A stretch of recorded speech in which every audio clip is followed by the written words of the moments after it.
नमस्कार, मैं सीमा कुमारी, प्रवक्ता डाइट देवरिया। आज के इस वीडियो में हम पढ़ेंगे रसायन विज्ञान और रसायन विज्ञान में पढ़ेंगे खनिज, अयस्क, धातुकर एवं धातु और अधातु। तो आइए हम देखते हैं सबसे पहले धातु क्या होता है। धातु को समझने से पहले हमें यह समझ लेना ज़रूरी है कि तत्व क्या होते हैं। रसायन विज्ञान में अब तक 118 तत्व खोजे जा चुके हैं। तो इन 118 तत्वों में कौन सा तत्व धातु है, कौन सा तत्व अधातु है, कौन सा उपधातु है, इसे हम कैसे पहचानें, इसे हम यहाँ पर समझेंगे। तो जो भी तत्व होता है, यदि ऐसा कोई तत्व जिसमें इलेक्ट्रॉन त्याग करने की प्रवृत्ति हो, उसे हम धातु कहते हैं। जैसे सोडियम जिसका परमाणु क्रमांक होता है 281। अब हम देख रहे हैं कि सभी तत्व की ये प्रॉपर्टी होती है कि वो अपने आप को अस्थाई करना चाहते हैं और अस्थाई वो अपने आउटर मोस्ट या बाह्यतम कक्ष में 8 इलेक्ट्रॉन या 2 इलेक्ट्रॉन रखकर कर सकते हैं। तो यहाँ हम देख रहे हैं ऑक्टेट रूल है ये, जिसमें कोई भी तत्व अपने बाह्यतम कोश में या तो 2 या तो 8 इलेक्ट्रॉन रखकर अपने आप को अस्थाई कर सकता है। तो हम देखते हैं कि सोडियम के बाह्यतम कोश में बाह्यतम कक्षा में 1 इलेक्ट्रॉन है, इस वजह से अस्थाई नहीं है, इसलिए वो 1 इलेक्ट्रॉन क्या कर देगा, मुक्त कर देगा, त्याग कर देगा। तो यह इलेक्ट्रॉन त्याग करने की प्रवृत्ति ही बताती है कि सोडियम क्या है, एक धातु है। दूसरा है कि ये ठोस होते हैं, सुचालक होते हैं, तन्य होते हैं और आघात वर्धनीय होते हैं। प्रत्येक धातु जो होता है वो ठोस होता है, लेकिन पारे को छोड़कर। पारा एक ऐसा धातु है जो ठोस नहीं होता है, वो द्रव होता है।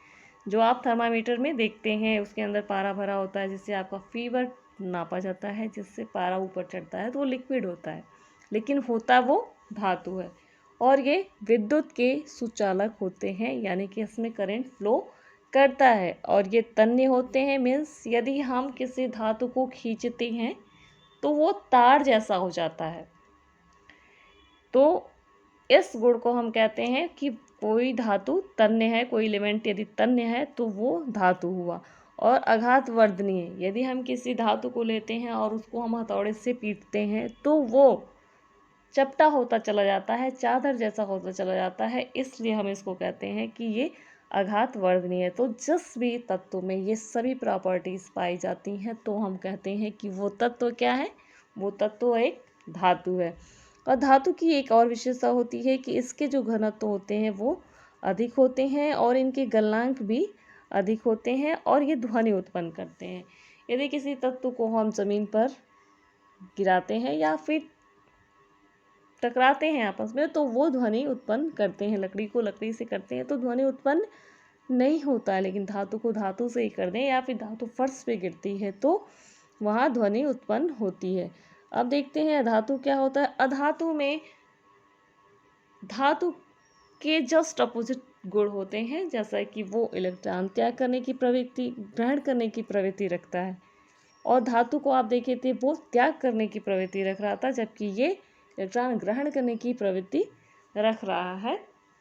और ये विद्युत के कुचालक होते हैं, जबकि वो विद्युत का सुचालक था। ये ध्वनि उत्पन्न नहीं करते हैं, जबकि धातु ध्वनि उत्पन्न कर रहे थे। ये भंगुर है, यदि आप इसे हथौड़े से पीटेंगे तो ये टूट जाता है। ये तीनों अवस्थाओं में पाए जाते हैं, ठोस, द्रव और गैस, तीनों ही अवस्थाओं में पाए जाते हैं, जबकि धातु केवल ठोस अवस्था में पाया जाता है और पारे को छोड़कर जो एक लिक्विड अवस्था में भी पाया जाता है। तो और इसका गलनांक और क्वथनांक भी कम होता है, इसका घनत्व भी धातु की अपेक्षा कम होता है। फिर इन 118 तत्वों में हमने देखा कि कुछ तत्व ऐसे थे जिसमें धातु और अधातु दोनों की गुण प्रदर्शित करने की क्षमता थी। तो ऐसे तत्वों को हमने कह दिया उपधातु। आप कह सकते हैं इसको अर्धचालक भी, क्योंकि फिजिक्स में हम इसे हम अर्धचालक ही कहते हैं, जिसमें हम boron, silicon, germanium, arsenic, antimony और पोलोनियम को रखते हैं। ये सभी तत्व जो हैं उपधातु होते हैं। इसमें धातुओं का भी गुण होता है और अधातुओं का भी गुण होता है। अब हम देखेंगे कि पृथ्वी का संगठन कैसा है। पृथ्वी के संगठन, पृथ्वी की जो क्रस्ट होती है, भूपर्पटी होती है, उसमें कौन कौन से तत्व पाए जाते हैं। तो हम देखते हैं कि पृथ्वी की क्रस्ट में देखिए कौन कौन से तत्व पाए जा रहे हैं। ओ, सियाल, पिकना, oxygen, silicon, aluminium, iron, calcium, sodium. तो जब पूछा जाए आपसे कि पृथ्वी की क्रस्ट में या पृथ्वी की भूपर्पटी में कौन सा तत्व सबसे अधिक मात्रा में पाया जाता है, तब आप क्या कहेंगे। कहेंगे कि ऑक्सीजन वो तत्व है जो पृथ्वी की भूपर्पटी में सबसे अधिक मात्रा में पाया जाता है। जबकि जब आपसे क्वेश्चन ये पूछे कि पृथ्वी की भूपर्पटी में कौन सा धातु सबसे अधिक मात्रा में पाया जाता है, तब आपका जवाब क्या होगा। एल्युमिनियम। सबसे अधिक मात्रा में एल्युमिनियम पाया जाता है, फिर आयरन, फिर कैल्शियम, फिर सोडियम। फिर यदि आपसे पूछा ही जाता है, ये सब एग्जाम्स के क्वेश्चन है कि शरीर में कौन सा तत्व सबसे अधिक मात्रा में पाया जाता है, तो आपका आंसर होता है ऑक्सीजन। यदि ऑक्सीजन ऑप्शन में नहीं होता है तो कार्बन, फिर हाइड्रोजन, फिर नाइट्रोजन। फिर हम देखते हैं कि इन धातुओं को हम कैसे प्राप्त कर सकते हैं। मान लीजिए पृथ्वी में इतने तत्व थे, कुछ धातु भी थे, तो इन धातुओं को हम कैसे प्राप्त करें। तो कैसे प्राप्ति होती है। जनरली प्रकृति में जो धातुएं होती हैं वो दो रूपों में मिलती हैं। पहले मुक्त अवस्था में, दूसरी संयुक्त अवस्था में। मुक्त अवस्था में जो पाया जाता है उसे कहते हैं गोल्ड और दूसरा है प्लेटिनम। ये कम सक्रिय होते हैं, इसलिए मुक्त अवस्था में पाए जाते हैं। कोई भी तत्व जो मुक्त अवस्था में पाया जाएगा तो कम सक्रिय होगा, तभी वो मुक्त अवस्था में पाया जा रहा है। यदि वो सक्रिय होता तो वो कंपाउंड के रूप में पाया जाता, यौगिक के रूप में पाया जाता। तो दूसरा क्या है, संयुक्त अवस्था में। लेकिन कुछ तत्व ऐसे भी हैं जैसे कॉपर, सिल्वर और आयरन। ये तीनों तत्व ऐसे हैं जो मुक्त अवस्था में भी और संयुक्त अवस्था, दोनों ही अवस्थाओं में ये पाए जाते हैं। अब हम देखेंगे कि खनिज क्या होता है।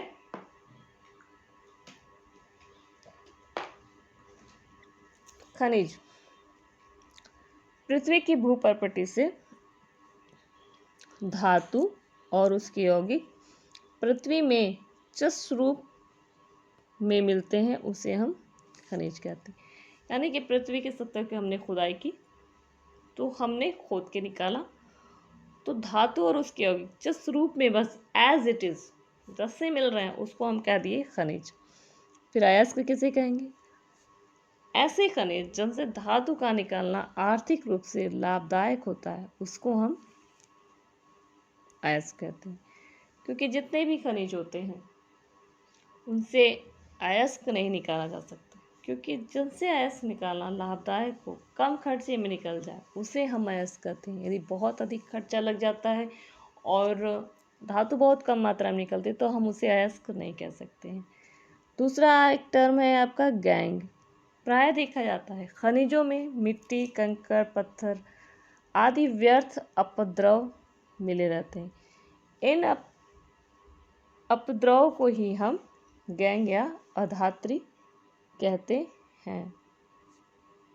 तो अब हम देखेंगे कि धातु का निष्कर्षण कैसे करते हैं। पहले हमने देखा कि खनिज क्या है, फिर अयस्क क्या है, फिर गैंग क्या है, फिर हम देखते हैं कि धातु का निष्कर्षण कैसे होगा या फिर धातु कर्म क्या होता है। तो अयस्क से धातु प्राप्त करने के लिए कई भौतिक और रासायनिक विधियां प्रयुक्त होती हैं। इन सभी भौतिक और रासायनिक प्रक्रमों को, विधियों को संयुक्त रूप से हम धातु कर्म कहते हैं। ये प्रक्रम निम्नलिखित है। सबसे पहला काम जो हम करते हैं, अयस्क को पीसते हैं। अयस्क मिला, बड़ा बड़ा मिला, बड़े बड़े रूप में है, तो उसको हम पहले चूर्ण बनाते हैं। चूर्ण बना लिए, ठीक है। फिर हम अयस्क का सांद्रण करते हैं।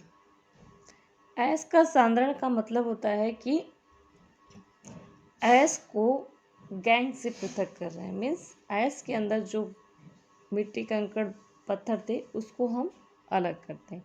इसको अलग करने के लिए हमारे पास 3 मेथड है।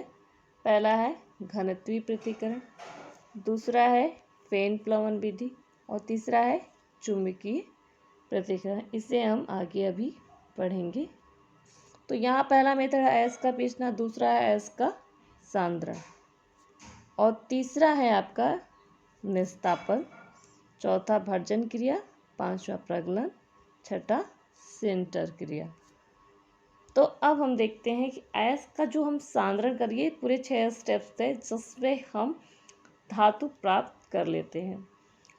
तो हमने अभी देखा था कि धातु का जो सांद्रण है उसकी 3 विधियाँ थी। तो जिसमें पहला विधि था आपका घनत्वीय पृथक्करण विधि, जिसमें ये आपको फिगर दिखाई दे रहा है। इसमें हम भारी अयस्कों का सांद्रण करते हैं। इसमें ऐसा होता है कि अयस्क और उसके गैंग के घनत्वों में काफ़ी अंतर होता है। तो पहले हम इस विधि में जो पिसा हुआ अयस्क है उसको हम जल की धारा से धोते हैं। तो हल्का जो गैंग होता है वो जल के साथ बह जाता है और भारी अयस्क रह जाता है।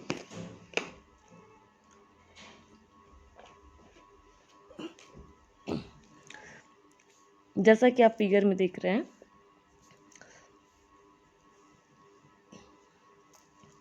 कि पानी की धारा है और अयस्क को हमने डाला, तो जो पानी की धारा गिर रही है अधिक घनत्व वाले अयस्क जो है नीचे रह जाते हैं और हल्के जो गैंग है वो पानी के साथ नीचे बह जा रहे हैं। तो अधिक घनत्व वाले यहाँ रुक जा रहे हैं और कम घनत्व वाले अशुद्धियाँ जो हैं नीचे आ जा रही हैं।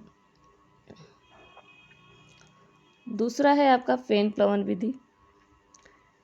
तो फेन प्लवन विधि में आप जैसा फिगर में देख रहे हैं, इसमें क्या होता है कि जो अयस्क होता है और जो गैंग होता है उनका किसी द्रव से भीगने की जो प्रवृत्ति होती है वो अलग अलग होती है। तो इस विधि का प्रयोग सल्फाइड अयस्कों के सांद्रण के लिए ही किया जाता है। इसमें जब हम जल को, तेल को और अयस्क को डालते हैं तो जो सल्फाइड अयस्क होते हैं वो मुख्य रूप से तेल द्वारा और अयस्क गैंग द्वारा भीगता है। यानी कि जो सल्फाइड अयस्क होता है वो तेल से भीग जाता है और जो गैंग होता है वो जल से भीग जाता है।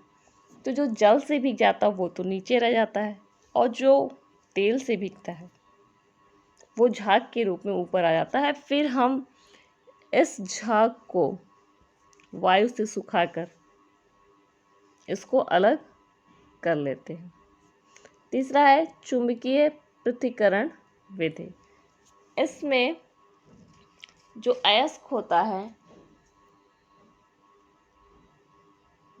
तो उसमें चुंबक का गुण होता है और अशुद्धियों में चुंबक का गुण नहीं होता है।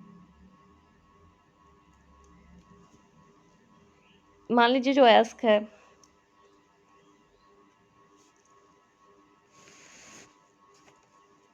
और उसमें जो पदार्थ है अशुद्धि जो है उसमें भी चुंबकत्व का गुण है। किसी भी दोनों में एक, यदि हमारा अयस्क है वो चुंबकीय है या फिर जो हमारी अशुद्धि है वो चुंबकीय है, तो जैसे भी है तो हम इस चुंबकीय रोलर से अयस्क को गुजारते हैं। तो यदि अयस्क में चुंबकीय चुंबकत्व का गुण है तो वो अलग हो जाएगा और अचुंबकीय अलग हो जाएगा। इस तरह कोई भी यदि गैंग में चुंबकत्व का गुण है या फिर अयस्क में चुंबकत्व का, इन दोनों के आधार पर हम अयस्क को गैंग से अलग कर लेते हैं। तो ये तो विधि हुआ आपका अयस्क के सांद्रण का। तीसरा विधि है निस्तापन। अब निस्तापन क्या होता है? निस्तापन में हम क्या करते हैं, पहला काम हमने किया था अयस्क को पीस लिया था, दूसरा काम किया अयस्क का सांद्रण, तीसरा काम आप क्या करेंगे, निस्तापन करना है। निस्तापन में क्या करना है कि जो हम सांद्रित अयस्क लिए हैं उसको हम वायु की अनुपस्थिति में उसको हम क्या करते हैं, वायु की अनुपस्थिति में उसके गलनांक से नीचे उच्च ताप पर गर्म करके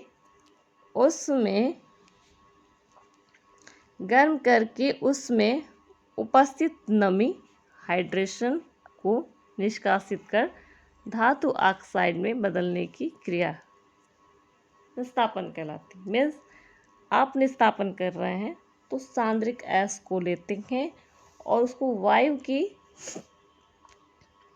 की अनुपस्थिति में आप उसके गलनांक से नीचे हीट करते हैं जिससे उसकी नमी वगैरह निकल जाती है और वो धातु ऑक्साइड में बदल जाता है। इस प्रक्रिया को ही हम क्या कहते हैं, निस्तापन कहते हैं। निस्तापन जब हम करते हैं तो धातु क्या हो जाता है, छिद्र युक्त हो जाता है। नेक्स्ट होता है भर्जन क्रिया। भर्जन क्रिया में क्या होता है, इसमें हम सांद्रित अयस्क को वायु की उपस्थिति में उसके गलनांक से नीचे गर्म करते हैं। ये आपका एग्जाम में पूछता है कि निस्तापन और भर्जन क्रिया में अंतर बताइए। या तो निस्तापन के बारे में पूछेगा या तो भर्जन के बारे में पूछेगा। तो निस्तापन में आपको याद रखना है कि सांद्रित अयस्क को हम ऑक्सीजन के अनुपस्थिति में हीट करते हैं, जबकि भर्जन में हम क्या करते हैं कि ऑक्सीजन की उपस्थिति में हम उसे गर्म करते हैं उसके गलनांक से नीचे। ये आपका बेसिक डिफरेंस है, आपको 1 लाइन क्वेश्चन में ये दे सकता है। पांचवा आता है आपका प्रगलन। पहला था अयस्क का पीसना, दूसरा अयस्क का सांद्रण, तीसरा निस्तापन, चौथा भर्जन और पांचवा क्या आ गया, प्रगलन। तो अयस्क को हम अब उचित गालक और कोक मिलाकर मिश्रण को उच्च ताप पर गलाने की क्रिया को प्रगलन कहते हैं। यानी कि अयस्क में हम उचित गालक डाल दिए, मीन्स अयस्क में कुछ अशुद्धियाँ अभी भी रह गई हैं जिसके लिए हम गालक डालते हैं, फिर कोक मिलाते हैं, फिर हम उसको उच्च ताप पर गर्म करते हैं। इस क्रिया को हम क्या कहते हैं, प्रगलन कहते हैं। इसमें अगलनीय अशुद्धियाँ को गलनीय बनाकर दूर किया जाता है। अयस्क में जो हमने अभी अयस्क का सांद्रण किया था तो जो अभी भी अलग नहीं हो पाई थी, तो इसमें जो अगलनीय अशुद्धियाँ रह गई हैं उसको हम प्रगलन में गलनी बनाकर दूर करते हैं। इसमें करते क्या है, गालक मिलाते हैं और कोक मिलाते हैं। इस चीज़ को आप याद रखेंगे। तो अब आइए देखते हैं गालक क्या होता है। गालक उस पदार्थ को कहते हैं जो उस अयस्क में उपस्थित अगलनीय गैंग से उच्च ताप पर क्रिया करके गलनीय धातुमल बनाता है। मीन्स कि ऐसा पदार्थ जो अयस्क में अगलनीय तत्व है, अगलनीय गैंग है, उससे क्रिया करता है और उसको गलनीय बना देता है। इसी को हम क्या कहते हैं, गालक कहते हैं। और जो वो बनाता है गलनीय उसे धातुमल कहते हैं। अब ये दो प्रकार के हैं, अम्लीय गालक और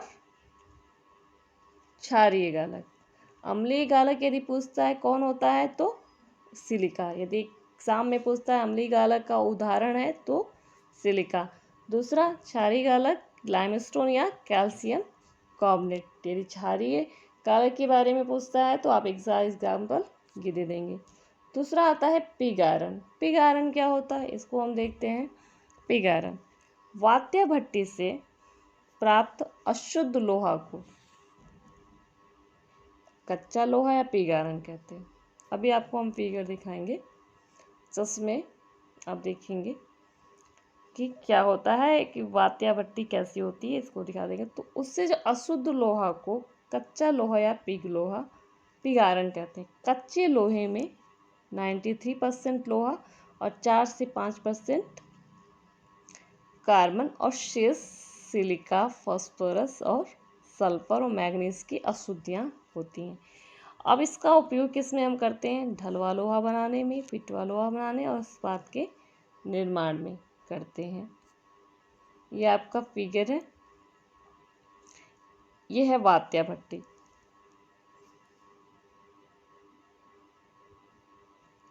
जिसमें हमने अभी आपको बोला था कि प्रगलन जो आप कर रहे थे वो वात्या भट्टी में आप कर रहे हैं, ठीक है।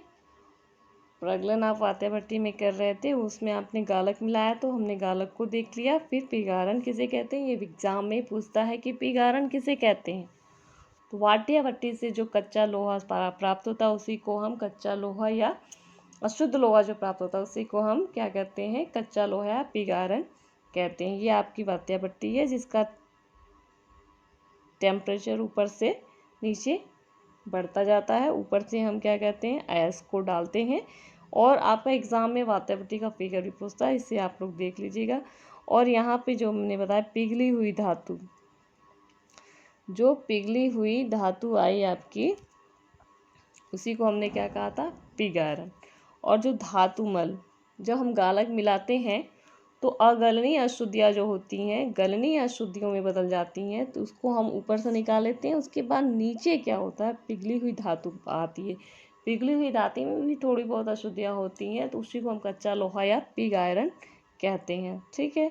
यहाँ से हम डालते हैं, ऐसे से टेम्परेचर बढ़ता है तो हमारा प्रगलन हो जाता है। फिर छठा स्टेप आपका आता है सिंटर क्रिया।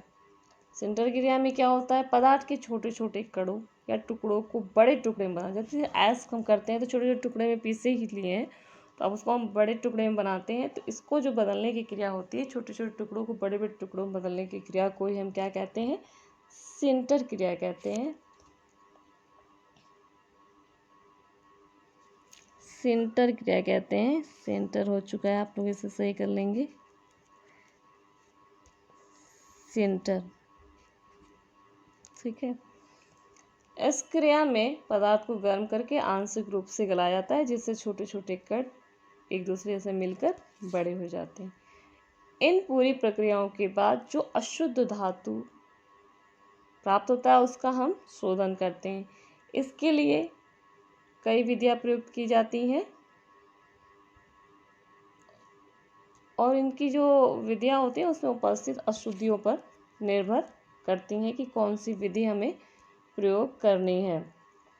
उसमें जैसी अशुद्धियाँ होंगी वैसा हम प्रयोग करेंगे। ये विधियाँ निम्नवत है, तथा विद्युत अपघटनी कर लेंगे, द्रवण कर लेंगे, आसवन कर लेंगे। यदि किसी में गलनांक के आधार पे, किसी के क्वथनांक के आधार पर, किसी की क्या कहते हैं विद्युत अपघटनी नेचर है, उसके आधार पे हम उसको अलग कर लेते हैं। इस प्रकार हमको क्या प्राप्त हो जाता है, शुद्ध धातु प्राप्त हो जाती है। तो ये सारी विधियाँ थी आपकी कि एक खनिज हमने पाया तो उसमें हमने देखा कि किस अयस्क को, कोई अयस्क इसमें है कि नहीं, यानी कि उससे हम धातु का निष्कर्षण कर सकते हैं कि नहीं, तो हमें अयस्क मिलता है।